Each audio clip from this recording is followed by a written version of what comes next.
प्रियम बासु जी Dubai से।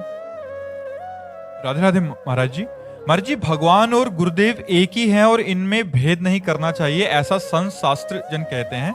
जैसा भगवान का स्वभाव है वो भक्त को कभी त्याग नहीं करते, वैसे ही क्या गुरुदेव भी त्याग नहीं करते या गुरुदेव त्याग कर देते हैं? दोष नहीं, गुरुदेव और भगवान के स्वभाव में अंतर मिलेगा और प्रभाव में अंतर मिलेगा। एक होते हुए भी प्रभाव में अंतर मिलेगा और स्वभाव में अंतर मिलेगा। प्रभाव, भगवान ने गिरिराज जी को उठाया,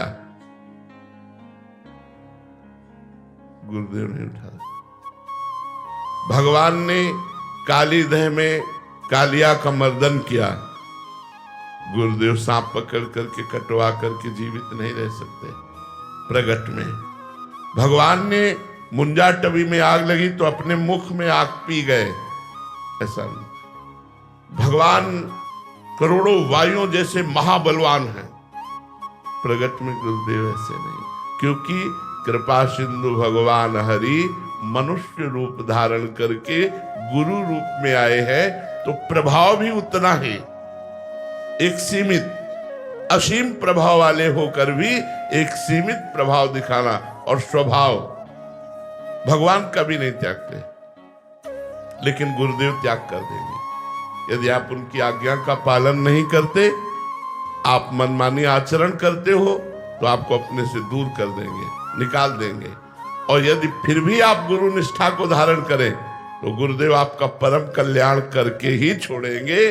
पर आप यदि उनकी अवज्ञा करेंगे, मनमानी आचरण करेंगे, अधर्माचरण करेंगे, तो गुरुदेव त्याग कर देंगे। पर उस स्थिति में भी जब गुरुदेव त्याग कर दिए हैं, तो भी इष्ट कृपा उसको घेरे रहती है, उसको बचाने की चेष्टा करती है और पुनः गुरु शरण में लाने की चेष्टा करती है। हमारी स्वामिनी जी का स्वभाव कभी ने कहूं न रिस कहूं भूली हूं न होत सकी, कभी गुस्सा नहीं होती। पर गुरुदेव के रूप में गुस्सा भी देखा जाता है कि अगर असत आचरण करोगे तो आपको डांट देंगे, और गलत आचरण किए तो आपका त्याग कर देंगे, आपके ऊपर दंड विधान रख दे। लेकिन इष्ट का स्वभाव ऐसा नहीं है। सहज स्वभाव पर्यो नवल किशोरी जी को मृदुता, दयालुता, कृपालुता की राशि है। अभेद होते हुए भी अंतर है। गुरु एक प्रगट में जब मनुष्य शरीर में आते हैं तो सीमित बल वाले होते हैं, वही असीम बल वाले भगवान ही गुरुदेव के रूप में आए हैं, पर सीमित एक बल। और स्वभाव गुरुदेव का जो इष्ट का, वो एक ही होते हुए भी अंतर पाया जाएगा। विमुख भये निमिषौ न अकृपा, जब चितये तब वैसे इष्ट का स्वभाव। लेकिन गुरु अगर आपको दंड दे दिया और आपको निष्कासित कर दिया तो आंख भी नहीं देंगे, दृष्टि भी नहीं देंगे। आप सुधार करो अपना, क्योंकि वो सुधारने के लिए आए हैं, इसलिए दंड विधान भी करेंगे।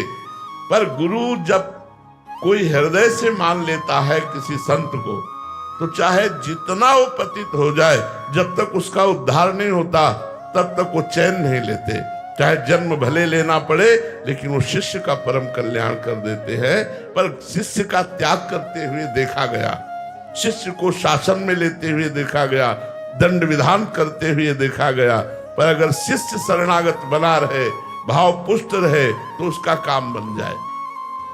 पूज्यपाद उड़िया बाबा की शरीर सेवा में एक शिष्य रहते थे, तो कोई अपराध बन गया, तो बाबा ने पूछा आपसे अपराध बन गया? तो उन्होंने कहा जी महाराज जी। तो कहा 3 वर्ष तक हमें मुंह मत दिखाना, हमारे सामने 3 वर्ष तक मत आना, जाओ। और वो रोज 8 पहर उनकी शरीर सेवा में इतना बड़ा दंड कि मुख मत देखना और न दिखाना। अब तो वो व्याकुल हो गए, पर गुरु आज्ञा चले गए और गंगा किनारे एक झोपड़ी बनाकर भजन करने लगे और रोते। तो गुरु के वियोग में 3 वर्ष में उन्हें ब्रह्म साक्षात्कार हो गया। अब इसे गुस्सा माने या कृपा माने? कृपा। गुरु का वियोग, भोजन भी अच्छा न लगता, रात दिन ब्रह्म चिंतन, 3 वर्ष में भगवत साक्षात्कार हो गया।